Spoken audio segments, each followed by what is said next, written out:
Okay. Hello everyone. Welcome to today's Journal Club. My name is Vishaal. I am a master student at Suchia's lab at Monash University.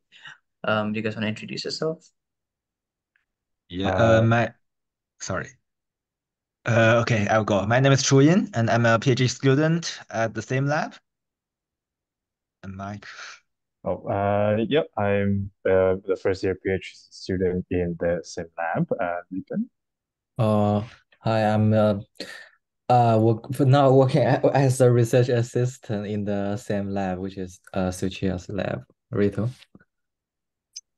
I'm Ryuto Inoue, and master student at Yamala Labo in Chiba University, and this is the first time to join the journal club. I'm happy to join that. Great. Yeah.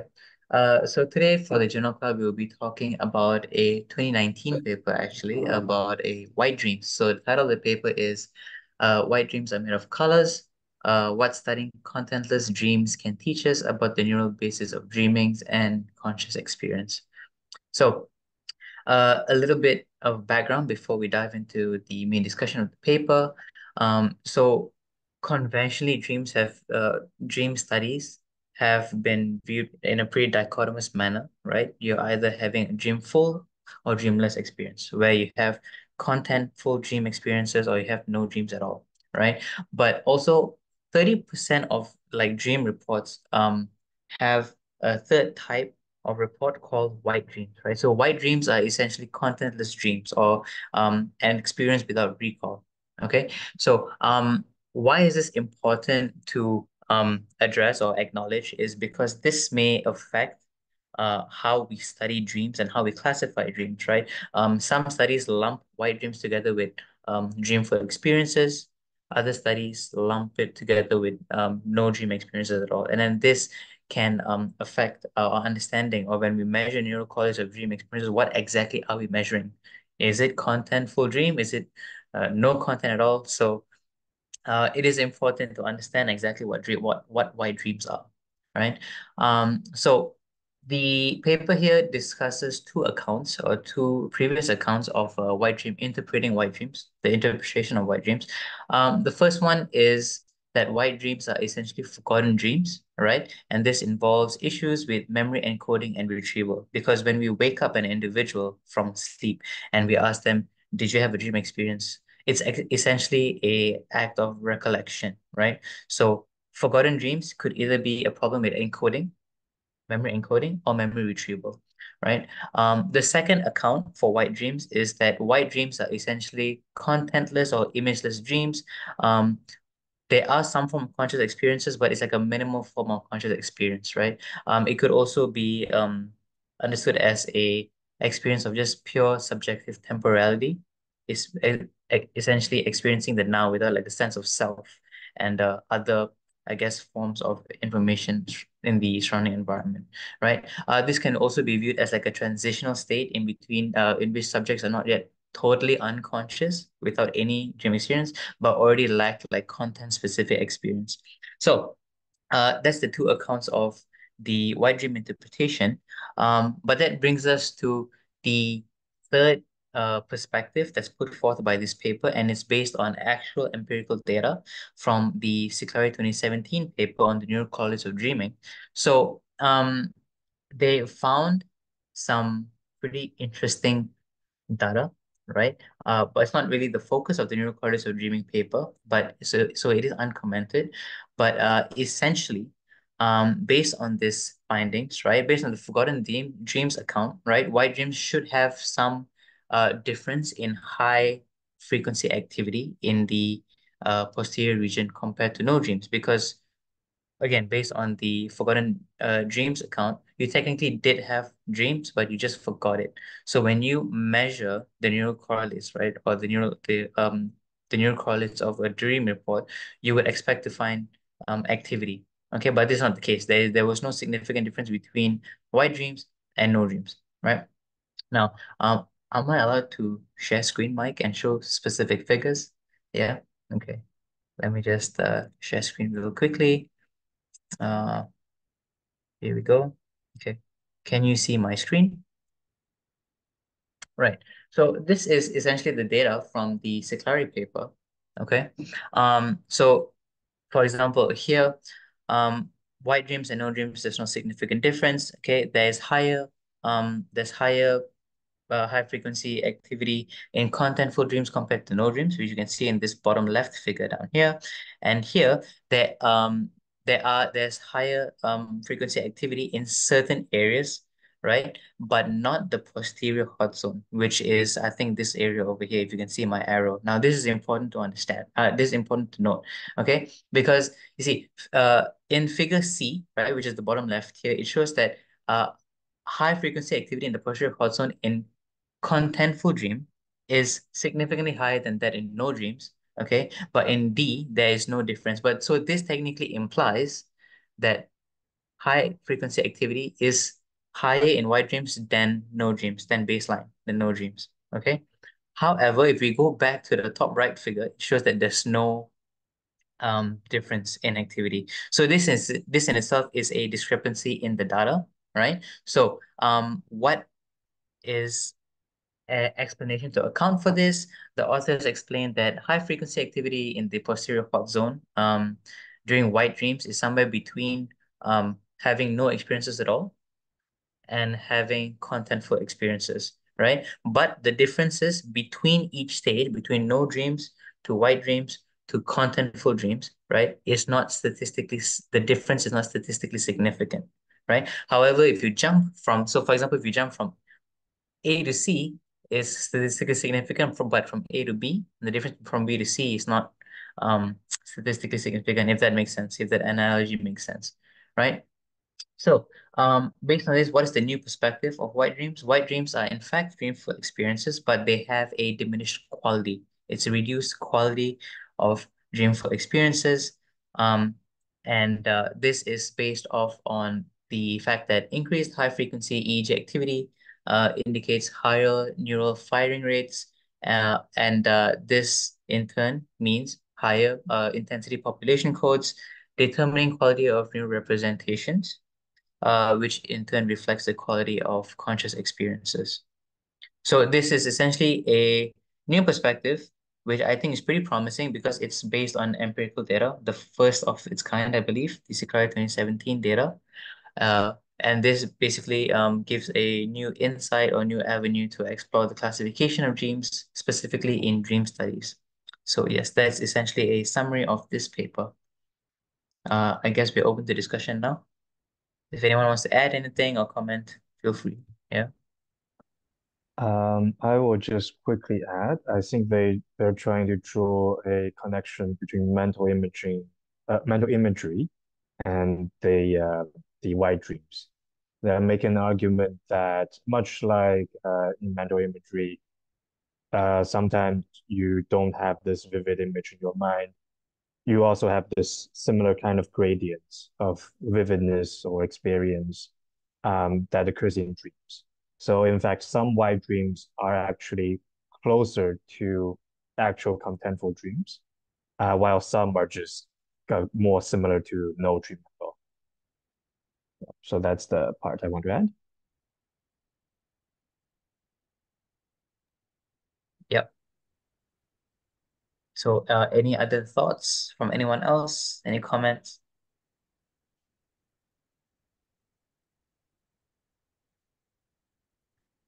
I mean, I just yeah. wondering that Mike mentioned about that mental image and dream, how to say, experience something. I think they're different. So it's dangerous to correspond the high frequency activity into the, how to say, what but some kind of there's a experience. So it do you make sense? So So just the about the reasoning part, so that we shouldn't put them together. Can you repeat the reasoning part again? reason it the mental image and is how to say about someone that doesn't experience something. So to see how is it different? Nothing see someone doesn't see nothing or hear something, but someone have an experience. This is a mental image state, not perceptual one. I see. Yeah, so I think there's a difference between the mental image and the experience, the how to say perceptual experience something. Uh, So it's dangerous to the correspond high frequency activity in the posterior area to the seeing or hearing something. I see. I think so. So how do you think about that? Anybody else want to comment on it? Following that, I also want to ask a question or ask for clarification that related to mental imagery is that what is the difference between bottom-up framework and top-down framework regarding this in terms of mental imagery? I'm not quite sure. That's quite specific to dream experience, right? Yes, it is mentioned in the section of quality of experiences. Yeah, I see. From a bottom-up framework to a top-down framework regarding how to think about dream experience. Yes, yes. When I read this, I'm not 100% sure what is that because I'm not an expert here. Yeah, I'm not that sure myself actually. This is based on a previous paper that I've not, I think, no, I've read, but I think I have to reread to refresh my memory basically. But they cited a 2018 paper, The Emergence of Dreaming, which I've not read, but I think yeah, I'm not sure. Yeah, Okay. yeah, that's pretty. To answer Ryuto's first question, I was thinking that perhaps in this case, mental imagery may actually be a good analogy in this specific case, largely because in when you are dreaming, it's kind of rather similar that you are not actually perceiving external world. You are, it's all about internally generated sort of these stimuli. And in mental imagery, there seems to be some sort of equivalence that intuitively that we can draw between the two. But yeah, I agree. It's not perceptual experience. Exactly. No. There's a similarity between that. So in terms of the internally generated organs. So, but it's not completely the same. Hmm. Which part would you say it's different between the two? Which for the mental image and the dream And and dream. something. Yes.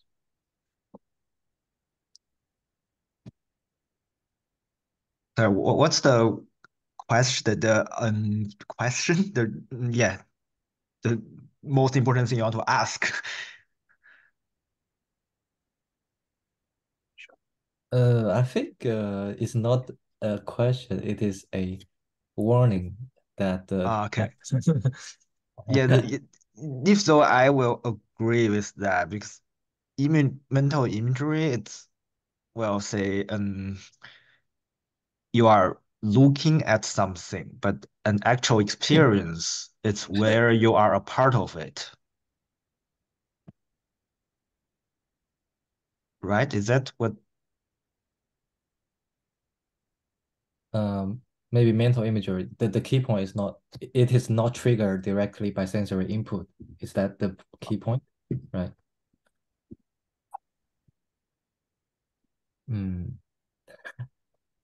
What's Uh, the what's the question here again? The main question here regarding my dreaming yeah. and mental image. I'm also not sure Yeah, what the because main I'm I'm question I'm is. getting I'm getting pretty lost there. It's not question. Just a warning. Mental image. Okay. And Yeah. the experience in something is Right. not totally how to say completely same. Right. It's just warning. Yeah.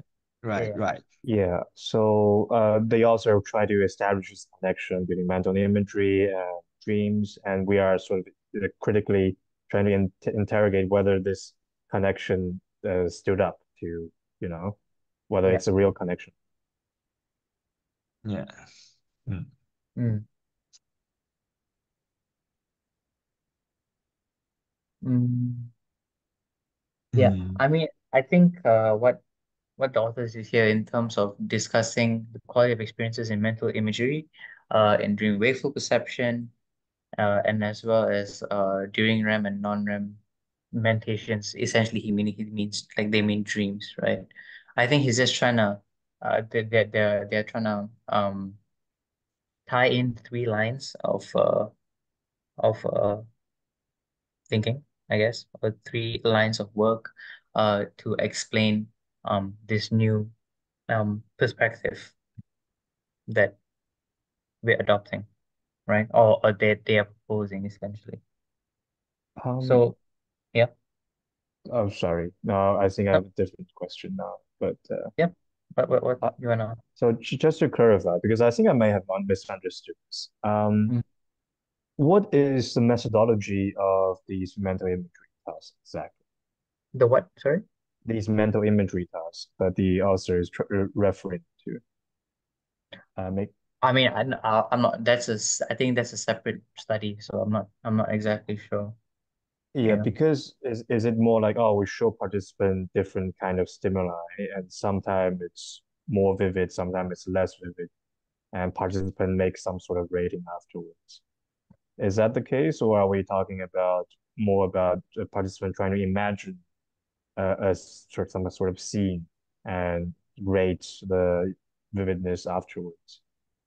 Mm, yeah, I'm not exactly sure. I feel like they cited a couple of um perception related studies, right? Like sensory they've mentioned something about the binocular rivalry representation, perceptual priming, and and a few other tests of mental imagery and in consciousness studies and everything. So, I think the parallels they drew to, I think they were drawing parallels to dream vividness from those studies, right? So you adopt their perspective and you approach this new um view of white dreams specifically. I don't know. Uh, Maybe I don't know if that makes sense. I'm not exactly sure. yeah, I Yeah. think so. Because if they're real stimuli, the participant rating it, it's more towards perceptual and bringing them, of course, it's yeah, in that sense. Mm. Um, Well, if no one ask, I want to shift a little bit more away from dreams because I'm more interested in the idea of quality of experiences in consciousness study. Um, so, have any of you heard about this quality of experience in, say, other yeah, under other topics? Because I haven't seen this concept very often. I wonder if the authors want to develop this quality as a maybe novel consciousness scale or something like that. But when I imagine that, I think it's quite hard to apply this idea to to other experiences we are studying, like visual experience and say, and yes, like showing images, Yeah. showing videos, that kind of thing. It's quite hard to apply the idea of quality. Yeah. I So, mean, if I'm not wrong, the first author also published two other papers. Um, titled, I think, Multidimensional Models of Degrees and Levels of Consciousness, as well as a multi-factor account of degree of awareness, right? And in citing those papers, and I'm just quoting the paper here, it says the quality of experience, because you say you're interested in quality, right, of experience. So the quality of experience can be characterized uh, through three dimensions, I guess: vividness, how noticeable a specific content element is, ambiguity, mhm. how distinguishable it is, something is from other things, right? How distinguishable it is, and stability. Um, how long is it stable and present in the experience? So I guess these three dimensions constitute the quality of experience in this case, and especially in the case of relevant to this paper, the case of white dreams, but also I guess mainly the quality of experiences quantified in these three areas. So I've not read the other two papers, right? The multidimensional models and the multi-factor account of degrees of awareness, but Ah, it might be something I to look see, I into. see. That's okay, that can be a system to organize multiple different types of Mm, experiences. I see. right. Yeah, I see what you mean. Yes. Mm. Yeah. So yeah. Yeah, so like virtual reality might be might have a higher quality of experience than say simply showing an image, that kind of yeah, system. Yeah. Mm. Yeah. And Well, I guess to quantify the quality of conscious experiences, you quantify the quality of neural representations, which is measured by, your EEG activity in around different locations and everything, and so on and so forth. Ah, So yeah, okay. Yeah, I see. I see. yeah, Yes. Mm. yep. actually, on the point that like the virtual reality would be more higher quality, I'm not entirely sure if that's the case. Wouldn't the virtual reality be lower resolution comparing to the image? So the ambiguity level is higher in that sense. Yeah, Sorry. but we shall mention three dimensions. Vividness is just one of it, and also have stability and what's the third one? Vividness, I think. Vividness and um Sorry. oh, ambiguity. Yeah, ambiguity. Yes. Ambiguity. Yeah, yeah, yeah. I mean, Mm-hmm. I'm not sure if it's strictly these three dimensions, because it can be characterized along dimensions like vividness, ambiguity, and stability. So there could be more, but I'm not sure. We have to refer to the other paper, the multi-dimensional model of consciousness. Yeah, Yes. So I guess that might be an empirical question that yeah. we might need to let participants experience different devices and decide which one is more vivid or more stable, that kind of thing. Mm, I'm not sure. yep. Um, Mm. Maybe this paper will be the next journal club. I don't know. I don't know. Could be. I don't know. Yeah, yeah, but yeah. that's another stream of Mhm. studies, I guess. Yeah. Yeah, yeah. So based on this, the analogy that they draw, the parallels that they draw from this explanation of quality experiences, they propose that, um, the weak content codes in white dreams, basically, um, because according to the data, right, it's the high frequency activity lies somewhere between baseline, which is no dream experience, and content flow experience. So it's kind of like the second account of white dreams, the transitional state where it's somewhere in between, right? So there is some form of content flow activity, but not quite there yet. So it implicates maybe low quality experiences. So a diminished quality of experience. Lipeng looks like he doesn't agree. No, I'm thinking about last question is that regarding the perpetual awareness scale. Yeah. Yes, I think in terms of emotional experience, when I doing literature review regarding Mm, alexithymia, some alexithymia is a phenomenon that people cannot or have difficulty in describing, articulating their experience. Some scientists think that they may not have vivid or concrete emotional experience. Okay, and some scientists develop a scale called the level of emotional awareness scale that predefines some situation that aim to evoke anger, fear, happiness, and sadness.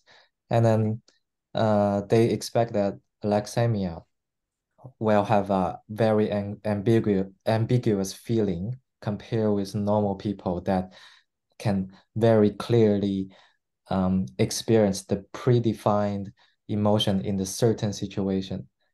So that's the only thing that that I can think about regarding Chuyin's question. So I just thinking Mm. about that question.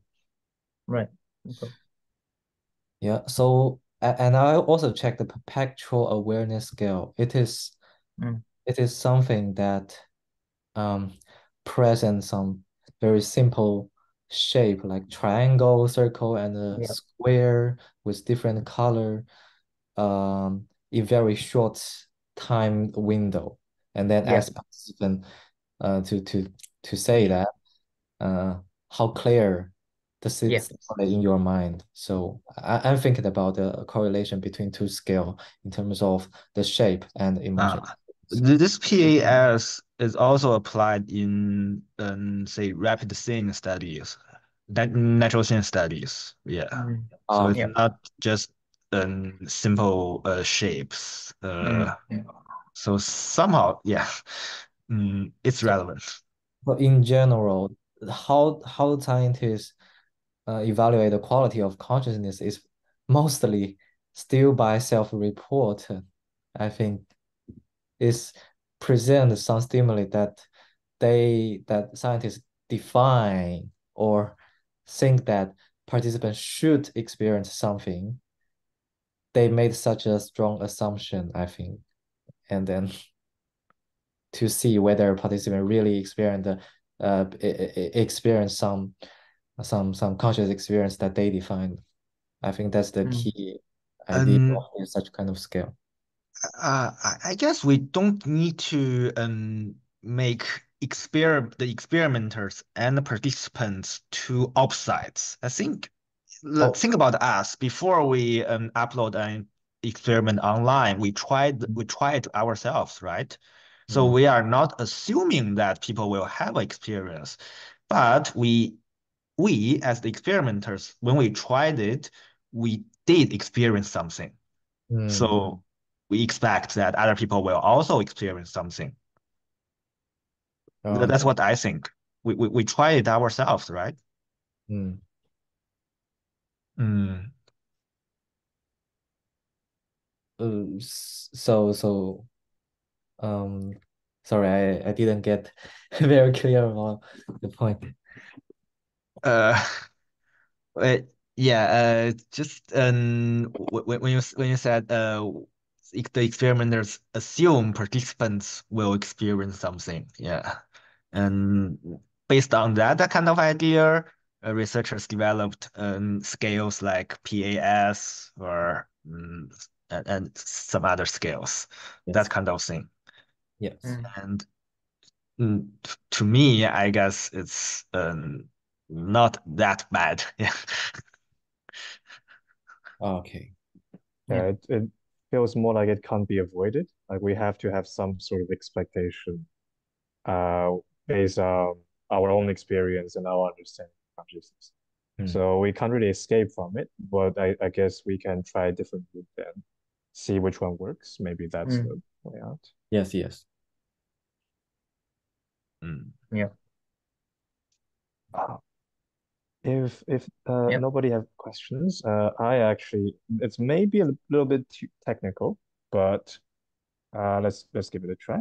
So in the paper, um, if we look at the figure one, the figure Vishaal showed before, Yeah. so they have an explanation for why there's a decrease in low frequency wave in the posterior for both contentful and wide dreams. That's good. Yeah. They have some sort of explanation for why there should be some sort of increase in high wave frequency in the posterior for both contentful and wide dreams. Although in Mm. wide dreams case, a little bit weaker, the increase in comparison. But they didn't really give a role to the increase of high frequency waves in the more parietal frontal area. And I'm kind of wondering, are they just agreeing with the original interpretation by Cicleri? That's just the encoding bits. Um, is that their ideas, or do they have an alternative explanation for it? Oh, you mean why the research the authors of this paper didn't comment on the high frequency activity in frontal areas? Yes, exactly. I mean, to my, I might have misunderstood this, or I may be misunderstanding this, but I think there's probably no, um, they could be just agreeing with, they could be agreeing with Siklari's position, um, on that specifically, yeah, because the discrepancy comes from the posterior hot zone mainly, right? So I think the frontal regions showing high frequency activity aligns in line with the current understanding, I guess, of the neurocorrelates of dream recall, fun dream experience of dream recall. So yeah, let me see. Yeah, because Mm, they are saying that look, why dreams? It's not because you didn't encode it or because you didn't retrieve it. It's because the dream mm, itself is so low quality that yeah, there's nothing much to say about. yeah, Then what's the role of the increase in the high frequency wave in the frontal area? yeah. Because there is a real Let me see. difference content for I the white wrote this dreams. down. I So I think potentially, I think if I may be wrong, I have to refresh my memory here, but I think frontal region activity is involved in like, um, I think memory processing, dream generation and recall and stuff like that, right? So if you're gonna fall back to the theory of, you know, dreams having heavy processes of memory encoding and retrieval and so on and so forth. So, I mean, that could just be like a sound reason, right? So I don't know. Yeah, but I don't know enough to give you 100% sure answer. So yes, yeah, wait, I think in the conclusion part, they yeah. mentioned that it's still possible that small proportion of white dreams are better quality and Yeah. and are above the threshold of encoding. So, um, yeah, due to some encoding failures, they didn't elaborate it in detail, but I don't know, I guess this is just still an unknown, yeah, unknown point. Mm, It yeah. certainly could be possible. It could be, as Vishal said, it's just encoding related stuff. Mm. Um, which sort of, I suppose, explains why they don't remember any white dreams content in that sense. Yeah, because they also did mention that, successful memory encoding might require a certain minimal quality, right? So you need to probably put possibly a minimum threshold for, for your quality of experience for it to be encoded and retrieved and so on and so forth. So yeah, But Hmm. I just feel like if that's indeed the case, it yeah. seems the theory is less revolutionary than it first appears. Because it's essentially Cicleri's old theory, but with an extra component added on top, saying, "No, look, white dreams, it's low quality experience, Mm, so on and so forth," mm, and mm, mm. sort of explain why there's encoding problems, which is nice for sure. But yeah, that's just my feeling on it. Hmm. Mm. Yeah. I mean, they also did mention that I think in one of the paragraphs it like, um both previous interpretations of white dreams have merit, right? In a sense that, some content can't be recalled after awakening. I mean, that's pretty standard in white dreams, right? Everyone is like, oh yeah, I experienced something, but I can't recall what it is. And then at the same time, the diminished quality of experience perspective, it kind of aligns with the imageless dream reports, right? So um, it's like a kind of reduced experience or a transitional state of sorts. So yeah, I don't know.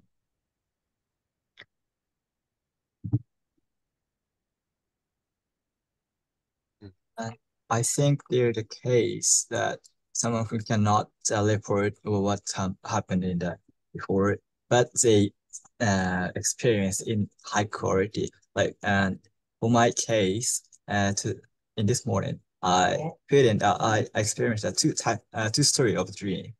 So the first one is the now say the brain evolutional processing. So why I remember that I can't explain that. But this is the first part of the story, and this is the latter part of the dream. But I cannot remember the former one. So, Mm, but I feel but I experienced something I can remember, but I cannot explain the detail. So, and when I face to the some okay how to say some case like playing the football, playing running or something, and I remember the former one, the part of former one. So what I want to say here is that there's a case we cannot report, but there's some kind of detail in high quality experience. So in this study, so the case is, I think, missing. So this is a suggestion. That's very interesting. So just to clarify, if I understand you correctly, so you are saying you're having sort of this two-part dreams where you remember one part clearly, but not the other part. Yeah. Oh. Yeah. So in the definition in the study, following the definition, so the former one is the white dream. The latter one is the high quality of the consciousness. So, but I think these are the same types of feeling have experience. Yeah, this is the one possibility. Uh, on this topic, Vishal, they are using the serial awakening paradigm in Uh, this case, right? uh, So would it be fair to say that this sort of long extended dream where you remember something but missed something in the middle, that's impossible to happen in the serial awakening paradigm because they just consistently wake you up after like a set amount of time. I can't say it. I honestly Oh. can't say it because I mean, like that's such a tough thing to measure, isn't it? I don't know. Like the length of the dream, the duration of the dream. Like if you ask someone, I'm not sure. If I think there might be some studies on like time perception during sleep, I think, and it's pretty one to one, right? But like forgetting some certain experiences in the middle of a dream, I think it's normal. But whether it's influenced or circumvented by the serial awakening paradigm, I'm not sure. Uh-huh. So. Mhm. that limitation. Yeah. In fact, I'm not even sure if multiple awakenings affect dream quality versus being awakened like one time. Maybe I might have overlooked some papers that say this, but that's also one other thought that I have. So, but probably it does not because I think some papers adopt the serial awakening paradigm on the basis that it reduces the amount of sleep deprivation and therefore, so and so. So yeah. Mhm. I suppose another possibility is that because we drift in and out of different sleep stages, right? So we Mm, know that in REM sleep, it's often contentful. In non-REM sleep, as the paper said, it's more likely to be white dreams or sometimes no dream at all. mm. So I guess what we perceive to be a whole sequence of dream may actually be actually dipping in and out of different stages, moving from contentful dream to white dream to contentful dream, maybe. But I'm not sure how the time scale works when we are talking about dreams. So yeah, I don't know. Yeah, I'm not sure either. I think there's one of the citations here in this paper I think what it a study measuring the frequency of dreams, right? I might have to take a look at that as well, you know. Like I no, I mean it's like a more recent paper, but I have to see, you know. Mm, If the encoding system is dependent on the time series, it's closure mm, because the hormone cannot report. mm.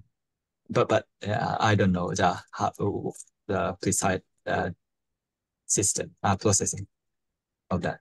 Yeah. Okay.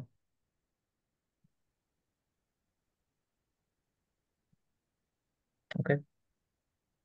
So is there any other thoughts, ideas? Uh, all for me. Yeah. Yeah. So with that, shall we wrap it up, I guess? Yeah. All right. Well, thank you for the very nice discussion. It was actually a pretty interesting paper. Uh, yeah, very, very interesting ideas discussed. So with that, I think we'll see you guys all in the next journal club. All right. Bye. Bye bye.